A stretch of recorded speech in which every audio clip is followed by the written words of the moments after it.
Hi, this is Adolph Oliver, and this lesson's on commutative and associative laws. But before we officially talk about them, we need to remind ourselves, what do we mean by terms? Terms are a very important idea in the algebra. And here's the first thing you want to know about terms. They are separated by plus or minus signs that are not enclosed in any kind of grouping symbols, like parens, for instance. So, for instance, you could have something like this, negative 3x plus 2. Okay, here we have two separators, a plus here and a minus here, but the minus in front, there's nothing to the left it's separating, so the only terms we have are the minus 3x and the plus 2. Now here's something to remember about terms. The separators themselves, the signs, the pluses and the minuses, always go with the guys behind them. So we would say the first term here is negative 3x, and the second term is plus 2. Well, let's look at another example. We could have something like this, x squared plus 4x plus 4, for instance. Okay, now, officially, there is a plus in front of this x squared. I could write it in there, but it's not separating anything. There's nothing else to the left. So the only ones that are acting as real separators are these two right here. And again, what we want to remember is that the sign goes with the things behind it. So we officially have a plus x squared for my first term, plus 4x for the second, and plus 4 for the last. 3 terms here, 2 terms in our original example. Now, watch this. If I turn around and put parens around the original first example, then that means that the minus and plus in here do not count as separators, and this is now one single term. Or I could do something like this to the second example, put parens around the first two guys right here, and that means then that these guys inside the parens are not separators. So now we just have this one big term here with the parens, and the second term here, we've reduced it to 2 terms. So remember the idea here. Terms are separated by plus or minus signs, but only those that are not enclosed in grouping symbols. If they're in grouping symbols, parens, the square guys, the curly guys, they don't count as separators. Well, we're going to make a lot of use of the term business as we go further on in the algebra. But for the time being now, we've got to focus on the commutative and associative laws. Our first stop here is going to be the commutative law. Now, first thing about these laws, they mostly operate in the background. We'll get some practice in some of our homework sheets here in working with these to understand what they really mean. But they're not going to be used as much as, say, for instance, the distributive law, which we'll be learning about a little bit later on in the course here. Here's the thing about commutative law. It's about order. Well, think about commutative law. It kind of sounds like you're commuting. And remember, you start at home, you commute to school, you commute back to home, you're changing back and forth where you are. Well, that kind of reminds you what the commutative law is about. And the commutative law holds for both addition and multiplication. Let's look at an addition example. First, we'll talk about it in terms of letters. The algebra, we always have to talk about these things abstractly. And the addition law, or the addition part of the commutative law, can be phrased like this. We can say A plus B is the same as B plus A. Okay, well, what we're implying here is that you can add numbers together in different order. Well, let's show this. It's very easy to demonstrate it with some simple examples here. I could simply say 2 plus 3 equals, and now, of course, since I've got to put them in the opposite order, 3 plus 2. I'm using 2 as my example of A, and I'm using 3 as my example of B. Well, we know both of these give us the same value.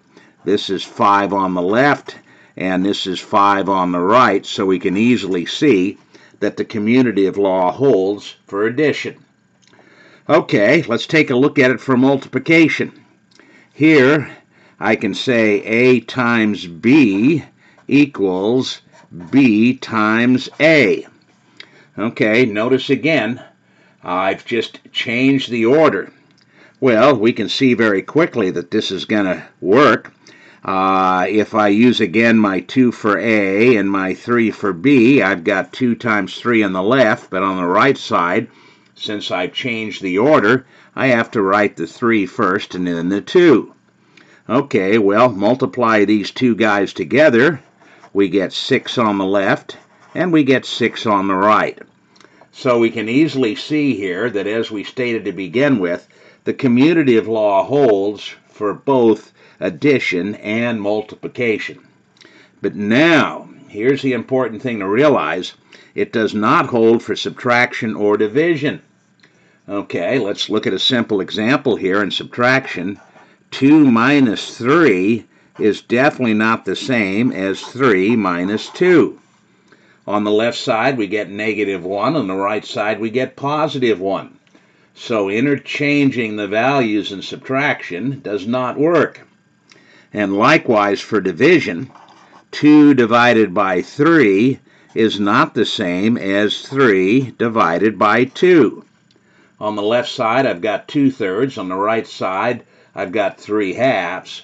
Well, again, the important idea to note here then is the commutative law, which is about interchanging the order, holds for addition and multiplication, but it does not for subtraction and division.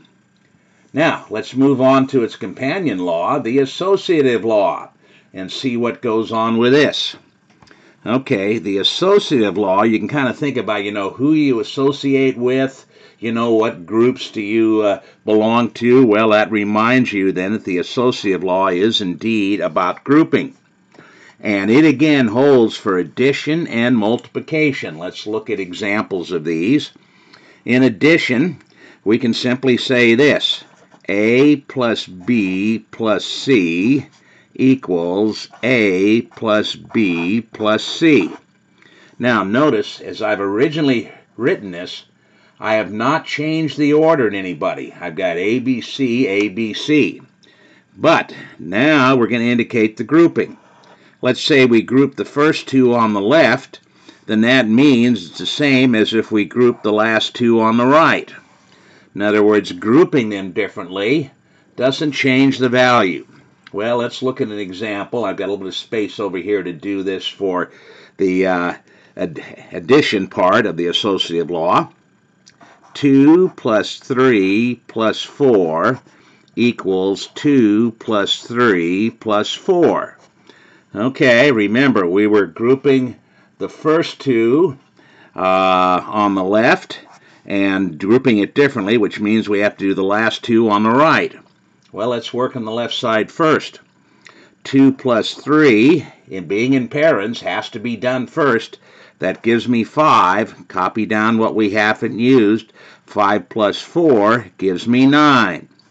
On the right side over here, the 3 and the 4 are in parens, so we've got to do those first. 3 plus 4 is 7, but don't forget you have the 2 and the plus in front that you haven't used. 2 plus 7 gives you 9, and of course 9 equals 9. Well, we can see by this demonstration that the associative law then holds for addition. It also holds for multiplication. Let's say that we've got A times B times C equals A times B times C. Okay, well, we've got to group them differently in both sides. It doesn't matter how you group them as long as they're different. So let's say I group the second two on the left side. That means I've got to group it differently on the right side, so I group the first two. Okay, let's put in some values here to see that this works. Let's say I've got 2 times, then my big parents, 3 times 4, and I want to see how that compares to 2 times 3 in parens times 4. Okay, well, we have to, of course, do what's in the parens first by the order of operations. 3 times 4 is 12. So I get 2 times 12 on the left side. 2 times 12, of course, equals 24. Over on the right side, I've got 2 times 3 in the parents, so I have to do that first. That gives me 6. I, of course, still have to multiply by the 4. So what do we end up with when we look at both of these guys? Very simply, on the left side, I've got 2 times 12, which is 24. And, of course, on the right side, 6 times 4, which is 24, exactly the same thing. So what we've been able to do here with a couple of simple examples is to demonstrate that the associative law, which is about grouping, holds for both addition and multiplication. Now, it does not always hold for subtraction or division, so it is just like the commutative law. And here's the important idea, the story that these two have to tell. Okay, now, the commutative law and associative law taken together tell us that addition and multiplication is very forgiving and can be done any way you want. As long as you're adding each number once and only once, you don't leave anybody out, you don't double anybody up, you can do it by any method you want. For instance, I could take a whole bunch of numbers and write them on little pieces of paper and put them all in a big hat. I can then reach in and get a handful and make one pile of them here, grab in and make another pile over here, grab another handful, make another pile here, dump all the rest of them out in the hat, make a last pile. I can add these guys in any order. I can then turn around and add them in any order, and I'll get exactly the same answer every time I do this, as long as I don't leave anybody out or I don't double anybody up. The same thing holds for multiplication. Now, that means that in word problems where you deal with addition and multiplication, you don't have to be careful. You can do the add or the multiply in any order you want, as long as you don't forget anybody or double anybody up. But you have to be very careful with subtraction and division, because subtraction and division do not follow the commutative and associative laws. And what that means is you have to get everything in the correct order. There's only one correct way. We've talked about subtraction already. Anything that's being subtracted always has to follow the minus sign, and in division, whatever you're dividing by has to follow the division sign, no matter what order the numbers happen to be given in the wording that you have. Whatever's subtracting has to follow the minus sign. Whatever you're dividing by has to follow the division sign. Well, we'll get plenty of examples as the course goes on to demonstrate this. But remember, the whole idea comes all the way back here to the commutative and associative laws. They stand behind many of the things we'll be doing in the algebra. And the story, again, they tell us, is you don't have to be super careful when you're adding or multiplying, but you have to be very, very careful when you're subtracting and dividing. Okay, let's start looking at some examples of all of this. First off, how to be able to identify terms, and this is an easy thing. How many terms are in this guy right here? Well, we see these separators, which are not enclosed in any parents, so they're all active. The guy in front, the minus, there's nothing to the left, so he's not separating anything. But the other guys are separating the terms. And again, remember that the sign always goes with the guy behind it. So the first term is -7, the second term is plus 2ab, and the third term is plus c. Within a term, you can have multiplication or division, but terms themselves are always added and subtracted to each other because they are separated by these plus and minus signs. Okay, let's look at this example. How many terms are in this guy? Well, this 5 next to the parents, of course, means it's multiplying the whole parents. The only candidate for a separator we see here is this plus sign, but he happens to be inside parents. So in this particular case, he doesn't count as a separator, and we just have one big term here. Okay, now let's move over to work with the laws that we talked about. First, the commutative law. Now, one of the things you have to pay attention when you're talking about the commutative law and the associative law is, are we talking about these for addition or are we talking about these for multiplication? Remember, the two laws always hold for addition and multiplication. So, looking at this, we're supposed to use the commutative law of addition. Well, here are the two things that are being added to each other, the 6 and the AB. Well, we're supposed to commute those. Remember, commutative law just means change the order. So all we do is simply change the order of these, write the AB first, and then the plus sign, and then the 6. So I've commuted these. Now let me point out something we're going to bump into shortly here. If we would have said commutative law of multiplication, then we would have had to focus on the AB here because those are the two guys that are multiplying each other. The 6 is just being added. So, as I've mentioned here, always look carefully when you're talking about any of these laws. Is it for addition or is it for multiplication? Okay, here's our next example of the commutative law. And again, we're going to do commutative law for addition. Now, notice there are two things multiplying each other. The parens here and the 6 are multiplying each other, but we don't want commutative law of multiplication. We want commutative law of addition. Well, the only two things in this problem that are adding each other are the A and the B.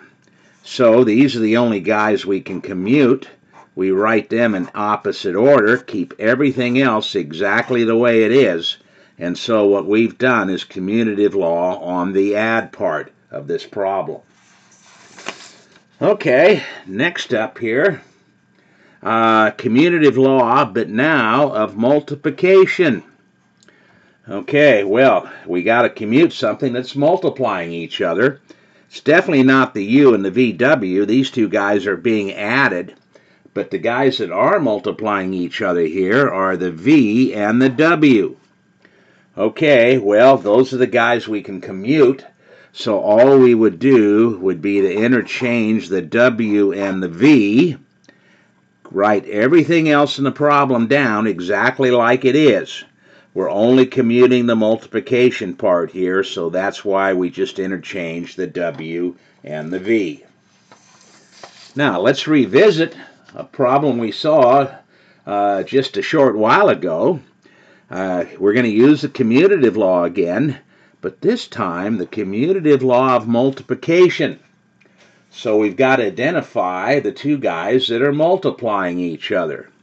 Well, here they are. The parens here is multiplying the 6, or the 6 multiplying the parens, whichever way you want to look at it, but the two of them are multiplying each other. So, since we're supposed to commute multiplication, we've got to interchange these two guys that are multiplying each other, and so I end up writing this problem this way. Everything else stays the way it is. I just interchange these two. Okay, next up, a little bit about the associative law. Okay, now, the thing to remember in the associative law is that you need to have three things because you have to be able to group them differently. Now, the associative law of addition means we're talking about grouping things that are being added to each other. And in this problem, we can see the U is being added to the parens here, where inside we have V plus 1. In fact, what you can do is just think of this simply as three guys which are being added to each other, the U plus the V plus the 1, and the last two were grouped to begin with here. So if we do the associative law, we've got to group them differently, so that means we have to group the first two.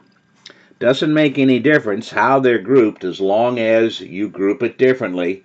Here, the last two were grouped, so we've got to group the first two here. Okay, another example of the associative law. Associative law of addition once again. And so take a look. There are three things that are being added. The A over B is being added to the E, and then we're adding 1 to all of that. So we can rewrite this as A over B plus E plus 1. Now remember, when you do the associative law, do not change the order. If you change the order, that's commutative law. So everything has to stay in the same order for the associative law. But in this problem, the first two were grouped, so that means when we redo it, we've got to group the last two.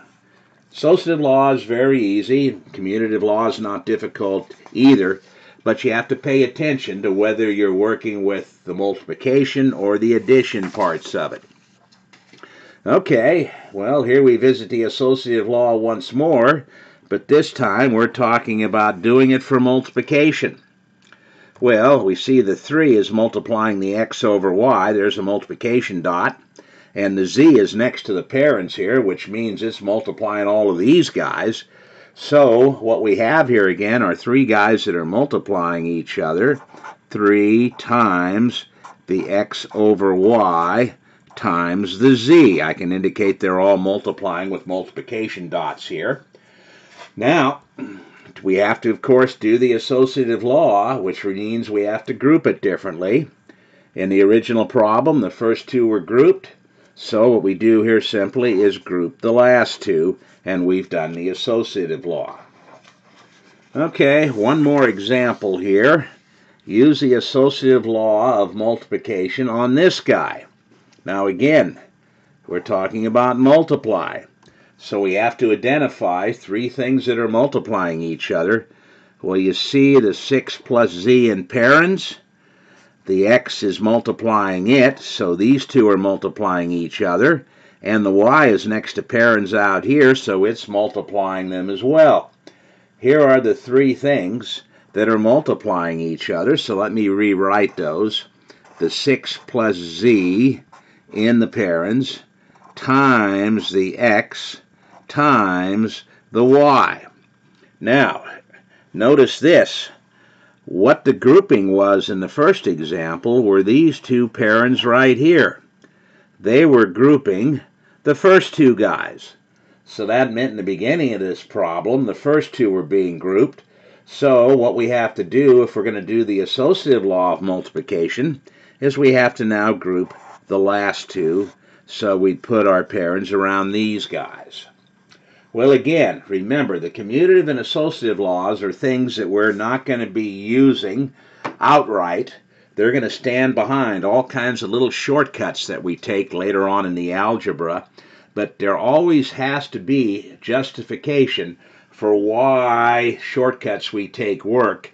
And the commutative and associative laws are things that will stand behind many of these shortcuts.